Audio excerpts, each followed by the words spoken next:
Hello my soul family, कैसे हैं आप सब। आई होप आप सब अच्छे होंगे, सुरक्षित होंगे, सेफ होंगे और अपना इनर वर्क ज़रूर कर रहे होंगे जहाँ पे भी होंगे।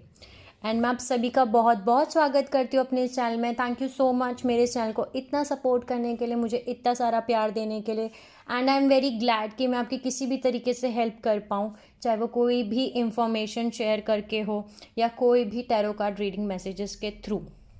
अगर आपने अभी तक मेरे इस चैनल को सब्सक्राइब नहीं किया है, so please like share and subscribe to the channel, जिससे कि सारी इम्पॉर्टेंट इन्फॉर्मेशन आप तक पहुंच सके, जो कि बहुत इम्पॉर्टेंट है आपकी खुद की स्पिरिचुअल जर्नी के लिए। तो चलिए आज का वीडियो शुरू करते हैं। और आज का वीडियो है हमारा part 7, kundalini awakening and twin flame experiences के ऊपर। जो मेरे खुद की पर्सनल कुंडलिनी अवेकनिंग एक्सपीरियंस है, जो मेरी खुद की ट्विन फ्लेम जर्नी है, उसके बारे में मैं आप सभी के साथ में डिटेल से बात कर रही हूँ। और ये सारी वीडियो मैं इसीलिए इतने डिटेल से आपको बता रही हूँ ताकि आप समझ सकें कि किन किन प्रोसेस से आपको गुजरना पड़ता है, राइट। अगर आपने मेरे पिछले पार्ट्स नहीं देखे हैं तो प्लीज़ उनको जाइए और उनको देखिए, क्योंकि ये पूरी सीरीज़ जो है ये सीक्वेंस से है। तो आपको पिछले वीडियो देखने पड़ेंगे ताकि आप समझ सके कि मैं आप सबके साथ क्या बात कर रही हूँ। तो आज का वीडियो शुरू करते हैं। लास्ट वीडियो को मैंने स्टॉप किया था हमारा सोल पर्जिंग के ऊपर, राइट। सोल पर्जिंग जो है हमारा तीसरा स्टेप है कुंडलिनी असेंशन जर्नी के ऊपर। यानी आपकी कुंडलिनी जब जागृत होती है तो सबसे पहले आपकी कुंडलिनी जागृत होगी और आपको बहुत सारे सिम्टम्स और साइंस और सिंक्रोसिटीज़ दिखना शुरू हो जाएंगी, ठीक है। एंजल नंबर दिखना शुरू हो जाएंगे, आपके सामने वीडियोस आने शुरू हो जाएंगे। जैसे मेरे केस में मुझे सोलमेट्स के वीडियो दिखने शुरू हो गए थे, टैरो कार्ड के रीडिंग के वीडियो दिखने शुरू हो गए थे। उसके बाद में एंजल नंबर्स दिखना शुरू हो गए थे। जो मुझे एंजल नंबर्स दिखना स्टार्ट हुए थे वो थे 1122, 1133, 1155। ये 3 एंजल नंबर्स दिखना स्टार्ट हो गए थे मुझे, राइट। सो एंजल नंबर्स दिखना शुरू हो जाएंगे आपको। फिर सांप बहुत ज़्यादा दिख रहे थे मुझे, मतलब मेरी सोसाइटी में कंटिन्यू सांप दिख रहे थे, निकल रहे थे रोज कोई ना कोई अलग अलग तरीके का सांप या कोबरा या कुछ ना कुछ नाग निकल रहा था, राइट।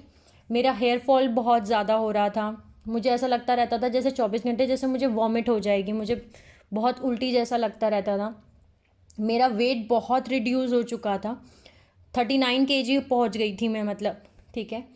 फिर मेरी आँखों के नीचे बहुत ज़्यादा डार्क सर्कल्स भी हो चुके थे उस टाइम फ्रेम में, राइट। सो ये था पहला स्टेप जहाँ आपकी कुंडलिनी अवेकनिंग होती है, आपकी कुंडलिनी जागृत होना शुरू होती है। दूसरे स्टेप में आपका आता है dark night of the soul, यानी कि आपके अंदर जो डर हैं, जो भी डर हैं आपके अंदर, जिन चीज़ों से आपको डर लगता है, आप उनको कभी फेस नहीं करना चाहते, dark night of the soul में आपको वो सब कुछ फेस करना पड़ेगा। वही आपका टेस्ट है, ठीक है। आपको इस 3D में वही दिखाया जाएगा कि ये चीज़ सच में हो गई। जैसे अगर आपको डर लगता है किसी को खोने का, तो आपको सच में ऐसा दिखाया जाएगा कि वो मर गया इंसान, ताकि आप उस टेस्ट को पास कर सकें। वो आपका dark night of a soul चलता है, ठीक है। तीसरा स्टेप आता है सोल पर्जिंग। सोल पर्जिंग के अंदर मैंने आपको बताया कि मेरी जब सोल पर्जिंग शुरू हुई, मैंने जब dark night of a soul का जो टेस्ट था वो पास कर लिया, वो क्रॉस कर लिया, यानी अपने हर डर से मैं जीती, मैं आगे बढ़ी, मैं रुकी नहीं कि ये क्या हो रहा है मेरे साथ में, नहीं, मैं नहीं रुकी। और जो भी मेडिसिन्स मुझे दी जा रही थी उन मेडिसिन्स को भी मैंने लेना बंद कर दिया, क्योंकि मुझे पता था कि मुझे कोई भी तरीके की मेंटल प्रॉब्लम नहीं है, ठीक है। ये कुछ है जो मुझे नहीं पता, भी इसके आंसर्स नहीं हैं, लेकिन ये मेंटल इम्बैलेंस नहीं है। क्योंकि जब आप सोल पर्जिंग पे पहुंचते हो, जब मैं सोल पर्जिंग पे पहुंची थी तब मुझे इतना सारा कन्फ्यूजन था, बहुत सारा कन्फ्यूजन, ठीक है। और लॉस्ट, यानी कि खो चुके हैं। अब आप क्योंकि 3D से 4D में चाह रहे हो, राइट। 3D में नहीं हो, 5D में भी नहीं हो, लेकिन अब आप 4D में हो। तो जब आप 4D में आ जाते हो तो अब उस समय आपके ऊपर आप ऐसे लॉस्ट होते हो कि आपको समझ में नहीं आ रहा, कुछ आंसर्स हैं आपको ढूंढने हैं, कुछ क्वेश्चंस हैं आपके पास जिनके आंसर्स आपको नहीं मिल रहे, क्योंकि मेरे पास कोई भी आसपास ऐसे लोग नहीं थे जो मुझे ये बता सकें कि मेरे साथ हो क्या रहा है या मुझे क्या करना चाहिए, ठीक है, या मुझे किस डायरेक्शन में आगे बढ़ना चाहिए। सिर्फ एक ही चीज़ मेरे पास थी, वो था विश्वास, बिलीफ, बिलीफ अपने भगवान पे, बिलीफ मुझे था शिव जी पे कि वो जो भी मेरे साथ कर रहे हैं बिल्कुल बेस्ट कर रहे हैं और वो मुझे उनकी ही लाइट फॉलो करनी है, उनकी गाइडेंस फॉलो करनी है, अपनी खुद की सोल की सुननी है। जो मेरी सोल बोल रही थी ये करो वो करो, मैं वही करती जा रही थी, राइट। सो सोल पर्जिंग का टाइम फ्रेम शुरू हुआ जहाँ लगभग 3 महीने 4 महीने तक नॉन स्टॉप फूट फूट के रोना। यानी अगर मैं खाना खा रही हूँ, अचानक खाना खाते खाते मैं इतनी बुरी तरीके से रोती थी कि मतलब मेरे घर वाले भी मतलब मुझे देख के ऐसे उनको लगता था कि ये क्या हो गया है। मैं चुप होना चाहती थी लेकिन मैं चुप ही नहीं हो पाती थी। नहा रही हूँ तो नहाते नहाते आंसू गिर रहे हैं, ठीक है। ऐसी सोल पर्जिंग हो रही थी और डाइट पूरी तरीके से चेंज हो चुकी थी। यानी कि जैसे कि मैं बहुत खाना खाया करती थी तो मेरी खाना खाने की कैपेसिटी पूरी ख़त्म। मैं 24-24 घंटे भी कभी कभी खाना नहीं खाती थी, लेकिन कभी कभी पूरे दिन भी कुछ ना कुछ खाती रहती थी। लेकिन वो ऐसा खाना नहीं होता था कि मैं जंक फूड खा रही हूँ, क्योंकि मैं वैसे वेजिटेरियन हूँ लेकिन नॉनवेज नहीं खाती हूँ। लेकिन उस समय पे मुझे कुछ भी खाने का मन नहीं कर रहा था, तो कभी कभी बहुत ज़्यादा भूख लगना, कभी कभी बिल्कुल भूख नहीं लगना। और बॉडी, क्योंकि आपकी कुंडलिनी जागृत हो रही है तो उस समय पे आपका जो बॉडी टेम्परेचर है वो बहुत ज़्यादा फ्लक्चुएट करेगा, यानी कि चेंज होगा। जैसे कि कभी कभी मुझे बहुत ज़्यादा ठंड लग रही होती थी, ठीक है, इतनी ठंड लगती थी कि मैं जैकेट ओढ़ लेती थी, स्वेटर पहनती थी, ब्लैंकेट ओढ़ती थी, फिर भी मेरा बॉडी ठंडा रहता था। फिर कभी कभी इतनी गर्मी लगती थी कि मैं पसीने में पूरी पूरी नहा रही होती थी और मेरे बॉडी के अंदर से मुझे एक अजीब सी स्मेल आने आती थी, ठीक है। वो स्मेल इतनी अजीब होती थी कि वो स्मेल मेरे बॉडी में से कभी नहीं आती थी, लेकिन उस टाइम फ्रेम में मुझे बहुत ज़्यादा मेरे बॉडी में से एक अजीब सी स्मेल आती थी। उसके अलावा मेरे आसपास मुझे बहुत सारी बटरफ्लाइज दिखती थी। ब्लैक कलर की बटरफ्लाई बहुत ज़्यादा दिखती थी, ठीक है। और ऐसी ड्रैगन फ्लाई बहुत दिखते थे, पिकॉक फेदर्स बहुत दिखते थे, ऐसी ऐसी चीज़ें बहुत ज़्यादा दिखती थी। और मुझे खुद को नहीं समझ में आ रहा था तब तक कि ये मेरे साथ में हो क्या रहा है, चल क्या रहा है, हो क्यों रहा है। फिर जब मैंने आपको बताया कि मेरे ट्विन फ्लेम से जब मेरी बात हुई है और वो मेरे सामने ही आके खड़े हो गए, उन्होंने जब मेरे को देखा और उनके आंसू खुद नहीं रुके, इतने वो रोए लिटरली मेरे सामने। और मैं तो खैर रो ही रही थी क्योंकि मेरा सोल पर्जिंग चल रहा था। और उस समय वो ऐसे मुझे बुलाते थे, मतलब मैं लॉस्ट हो जाती थी, मेरा भाई भी, मेरे घर में भी जब मैं लॉस्ट होती थी तो मुझे चुटकी बजा बजा के बुलाया जाता था वापस कि कहाँ खो गई, ऐसे। वो टाइम फ्रेम सोल पर्जिंग का मतलब ही यही है कि आप इतना इतना लॉस्ट हो जाओगे कि आपको भी नहीं पता चल रहा कि आप लॉस्ट हो गए। सो 24 घंटे में से लगभग मैं कितनी बार, लगभग 50 बार 100 बार मैं लॉस्ट होती थी और मुझे बुलाया जाता था। और एक बहुत बड़ा सिम्टम जो सोल पर्जिंग में मैंने फेस किया वो ये था कि मेरा जो चेस्ट था, यानी मेरा जो सीना था, मेरा जो हार्ट चक्र था, हार्ट था, उसमें इतना हैवी था, इतना हैवीनेस फील होता था मुझे, जैसे किसी ने बहुत सारा अंदर वजन रख दिया हो, ठीक है। बहुत हैवीनेस फील होता था और मुझे उस समय डर लगता था कि मुझे कहीं हार्ट अटैक ना आ जाए, शायद मेरे को ना हार्ट में कोई प्रॉब्लम हो गई है, शायद मेरे दिल में कोई प्रॉब्लम हो गई है, मुझे हार्ट अटैक तो नहीं आ जाएगा। मतलब इतना हैवीनेस, बहुत बहुत ज़्यादा दर्द मुझे महसूस होता था मेरे हार्ट में, मेरे दिल में बहुत ज़्यादा दर्द होता था उस समय और बहुत हैवी रहता था मेरा चेस्ट। और एक सिम्टम ये था मेरे अंदर कि मेरा जो सर था उसके अंदर मुझे एक और सर फील होता था। मतलब ऐसा लगता था मेरे सर के अंदर 2 सर हैं और वो इतना तेज़ दुख रहा होता था, राइट। उस टाइम फ्रेम में मैंने आपको बताया मेरा ट्विन फ्लेम से मेरी वापस बातचीत होना शुरू हुई और उनकी लाइफ में यह हो रहा था कि उनके घर पे उनके लिए रिश्ते ढूंढना शुरू हो चुके थे, यानी कि उनकी शादी की तैयारियां चल रही थी, उनके घर में लड़कियां ढूंढी जा रही थी, रिश्ते देखे जा रहे थे उनकी शादी के लिए। और मैंने इस बार जब उनसे बात की थी तो तब तक भी मुझे ये नहीं पता था कि यही मेरे ट्विन फ्लेम है, राइट। ये नहीं पता था क्योंकि मेरे दिमाग में कहीं ना कहीं अभी भी वो कन्फ्यूजन था कि जो मेरे नार्सिसिस्ट रिलेशनशिप में थी मैं, जो मेरे कार्मिक रिलेशनशिप है वही मेरा ट्विन है, राइट, क्योंकि उसी बंदे ने मेरे को सोल शॉक दिया लास्ट, जिसकी वजह से मेरी अवेकनिंग हुई। तो उन्होंने घर में जब उनके मतलब शादी के रिश्ते ढूंढे जा रहे थे, ये सब हो रहा था, तब उन्होंने मुझसे सीधा पूछ लिया कि आपको मुझसे शादी करनी है या नहीं। और मेरा जवाब था, मैं आपसे शादी कैसे कर सकती हूँ, मैं आपसे शादी नहीं कर सकती हूँ। अभी भी मैं अपने डर को ही चूज़ कर रही हूँ। लेकिन इस बार उन्होंने बहुत शांति रखी। उन्होंने मेरे सामने आने के बाद में काफ़ी टाइम मुझे चीज़ें सुनी, मेरी सारी बातें सुनी।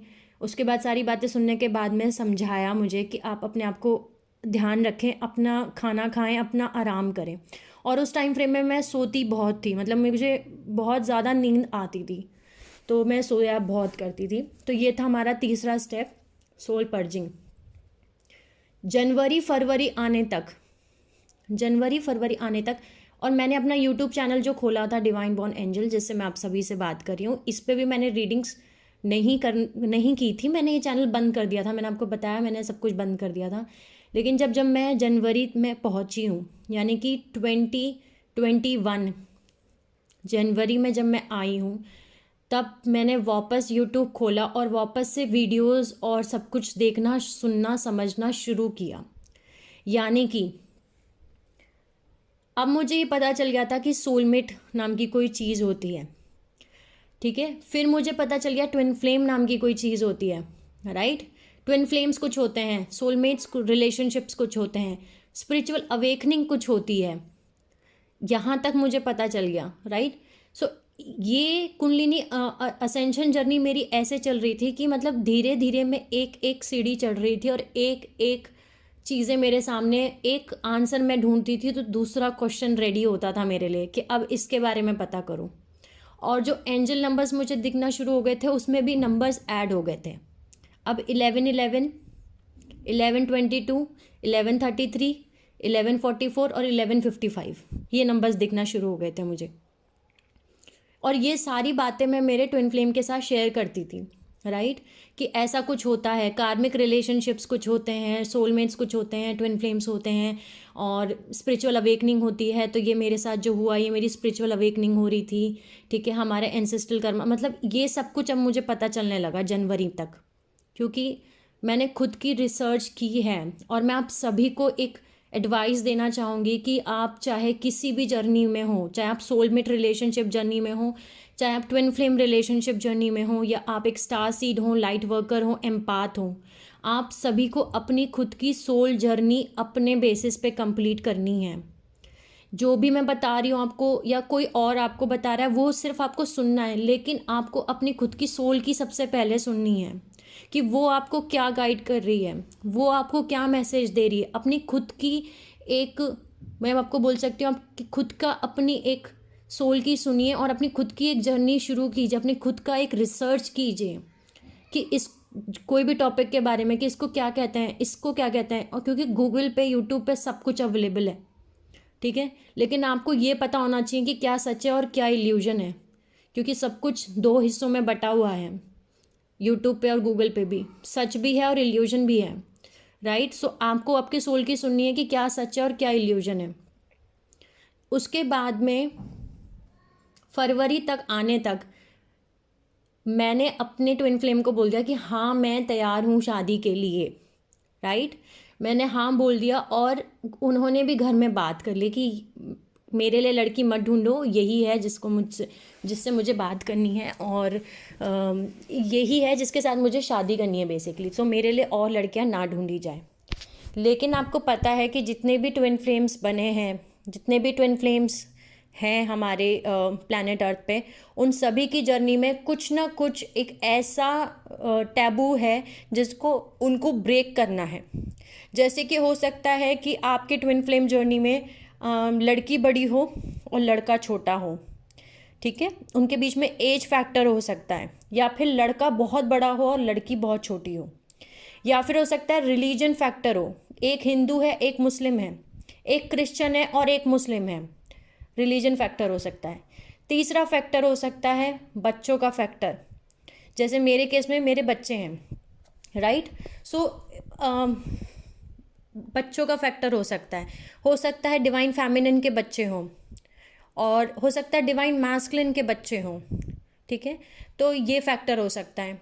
ऐसा भी हो सकता है कि दोनों ही फीमेल हों, ठीक है, या दोनों ही मेल हों।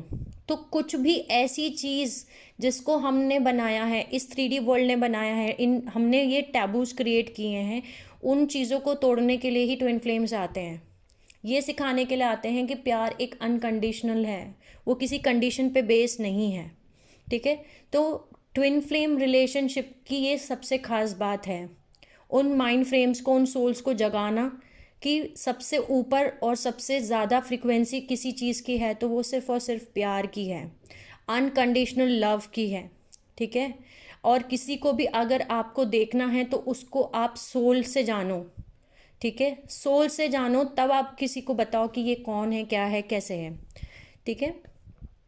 लेकिन कहीं ना कहीं मैं अब एक कन्फ्यूजन के स्टेट में अभी भी चल रही थी कि ये मेरा ट्विन फ्लेम है या जो नार्सिसिस्ट रिलेशनशिप है वो मेरा ट्विन फ्लेम है। कन्फ्यूजन, ठीक है। मैंने आपको बताया कि नेगेटिव एनर्जीज कभी नहीं चाहती कि आप अपने ट्विन फ्लेम के साथ में रीयूनियन करें, तो वो आपको रोकती हैं, आपके ऊपर साइकिक अटैक्स कराती हैं, ठीक है। उसके बाद हार के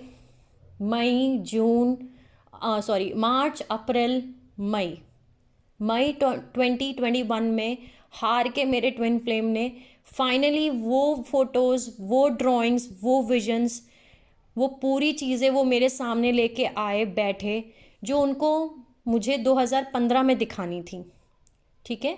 यानी कि 2015 में बनाई हुई विजन्स, फोटोज़, पेंटिंग्स जो उन्होंने बना दी थी, जो मुझे उस टाइम पे वो दिखाना चाहते थे, वो सारी चीज़ें उन्होंने मुझे अब दिखाई। और मैं इतनी ज़्यादा अपोजिट में, क्योंकि मैं रनर थी, है ना, तो मैं भाग रही थी, तो मैं उनकी बात ही नहीं सुनना चाहती थी। मैंने बोला नहीं, मुझे नहीं देखना ही नहीं है, मुझे पता है, मैं जानती हूँ, मेरी सोल जानती है, आप मेरे ट्विन नहीं हो सकते, ऐसा वैसा, ठीक है। तो उन्होंने सिर्फ एक ही चीज़ बोली कि जो भी आपका डिसीजन है वो आपका डिसीजन है, मैं कुछ भी आपको रोकना बांधना नहीं चाहता, लेकिन सिर्फ एक बार उन चीज़ों को देख लो जो मैं दिखाना चाहता हूँ, उन पेंटिंग्स को देख लो, उन ड्राइंग्स को देख लो जो मैं दिखाना चाहता हूँ, ठीक है। वो बहुत ज़रूरी है आपके देखने के लिए। सो मैं ये आपको इसलिए बता रही हूँ कि आपका ट्विन आपके साथ कभी भी आपको ज़बरदस्ती नहीं करेगा, आपको हमेशा वो फ्री करेगा, आपको हमेशा वो फ्रीडम देगा, हमेशा आपको वो बांधेगा नहीं, या आपको वो पकड़ने की कोशिश नहीं करेगा। हमेशा आपको बोलेगा कि नहीं, आप जाओ जहाँ जाना है, मैं हूँ आपके साथ, आप जो भी डिसीजन लोगे मैं हूँ आपके साथ। और मेरे केस में भी यही हुआ। मेरे ट्विन फ्लेम, जब हम दोनों वापस आमने सामने बैठे और मैंने जब वो ड्राइंग्स देखी,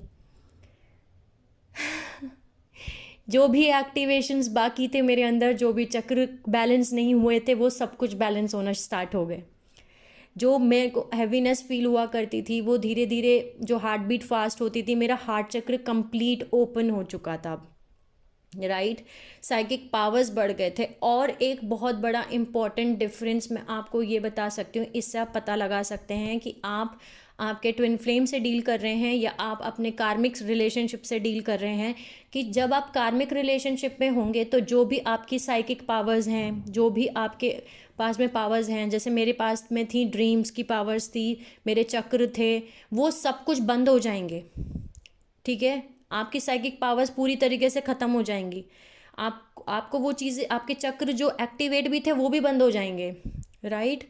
लेकिन अगर आप अपने ट्विन फ्लेम के साथ में हैं तो आपकी स्पिरिचुअल असेंशन होगा, यानी कि आपकी कुंडलिनी और जागृत होगी, ठीक है। आपकी साइकिक पावर्स इंक्रीज होंगी, बढ़ेंगी, ठीक है। आपके चक्र जो एक्टिवेट नहीं हुए थे वो एक्टिवेट हो जाएंगे कंप्लीटली।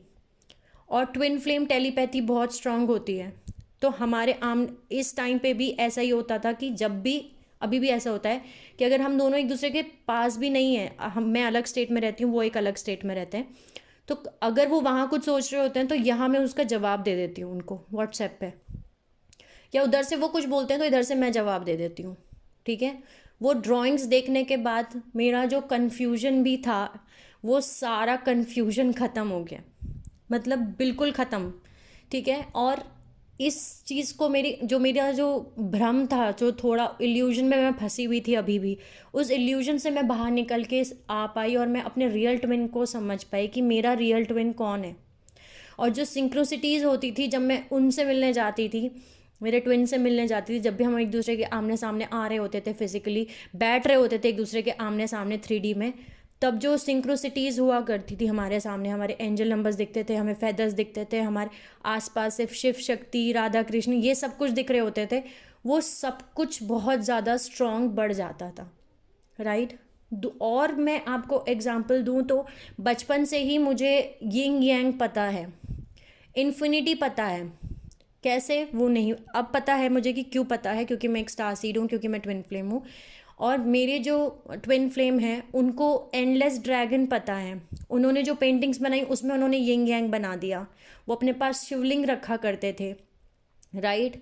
सो बहुत सारी चीज़ें हैं जो कंफर्म बताती कि आपके ट्विन फ्लेम कौन है। सो इस वीडियो को मैं यहीं स्टॉप करती हूँ और नेक्स्ट वीडियो में मैं बाप से मिलूँगी, और जो कि फाइनल होगा, ठीक है, इस सीरीज़ का। एंड आई होप मैं आपको समझा पाई कि कुंडलिनी असेंशन जर्नी ईजी नहीं होती है, मुझे पता है, बिल्कुल आसान जर्नी नहीं है। लेकिन अगर आपने ये, इसका जो सबसे बड़ा हर एक स्टेप, हर एक लेवल बहुत इंपॉर्टेंट है, लेकिन अगर आप सेकेंड लेवल को क्रॉस कर लेते हैं, यानी अगर आप dark night of a soul को क्रॉस कर लेते हैं, उन टेस्ट को क्रॉस कर लेते हैं, तो आपको आगे बहुत सारी हेल्प मिलती है यूनिवर्स से, एंजल से, आपके आसपास से। आई होप मैं आपको समझा पाई। Sending you lots of love and happy energies to all my soul family जो मेरा वीडियो देख रहे हैं। Take care of yourself and see you soon.